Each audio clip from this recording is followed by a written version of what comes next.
আমি এসে গেছি তোমাদের প্রিয় এমআর সামি টিকটকার ব্লগার। তা দেখতে পাচ্ছেন আমি এখন আছি আলতারা ঘোড়াদা, তাই তো? ঘোড়াদাতে আছি।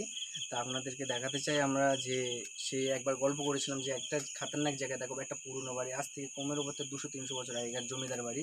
সেই বাড়িটাকে দেখাবো, সেখানে এখন কেউ থাকে না, সেখানে শোনা যায় যেখানে মানে ভূতের আওয়াজ পাওয়া যায়, ভূত থাকে। সেই বাড়িটাকে আপনাদেরকে আমি দেখাতে চাই। চলো ক্যামেরাম্যান।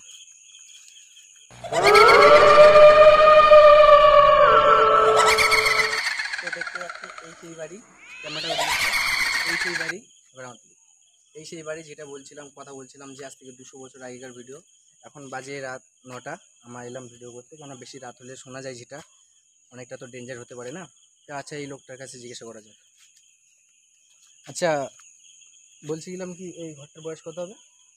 200 বছর পার হয়ে যাবে তো কম না। আমরা দেখি না, আমরা শিশুবেলা থেকে এটাকে এরকম ভাবেই দেখি। ছোটবেলা থেকে দেখছো? আমার বয়স হচ্ছে 55 বছর।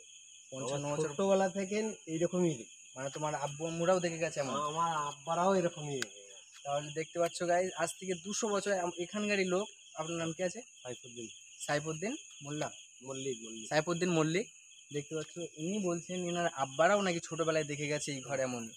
তো তো তোমাদের দেখে কি মনে হয় যে এই ঘরটায়, ক্যামেরা ঘোরাও, ভূতের আওয়াজ বা ভূত এমন কিছু আওয়াজ হয় রাত্রের দিকে। অনেক মানে রাত্রে আওয়াজটা হয়, তাই তো? তো দেখতেই পাচ্ছ, ক্যামেরাম্যান ওদিকে সামনে আছে, দেখতেই পাচ্ছ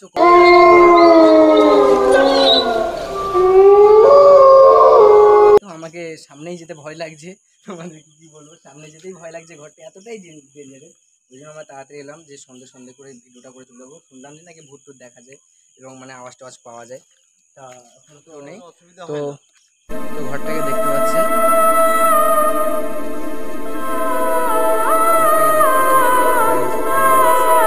কাছ থেকে গিয়ে দেখাচ্ছে আরো।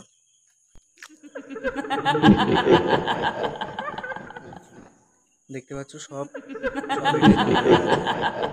এটাই ডেঞ্জারাস, দেখতে পাচ্ছ।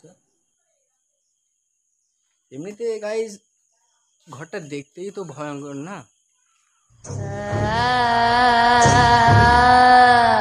আমি এই ঘরটাকে একবার দিনের বেলা এসে আপনাদের পুরো ভিতর থেকে সব কিছুই দেখাবো, ঠিক আছে?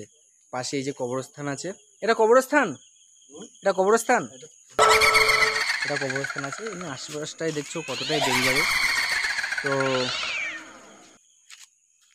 তো আমাদের জানকারিটা দেওয়ার জন্য আপনাকে অনেক ধন্যবাদ। ভালো থাকবেন, আছি তাহলে। আল্লাহ হাফেজ, সালাম আলাইকুম।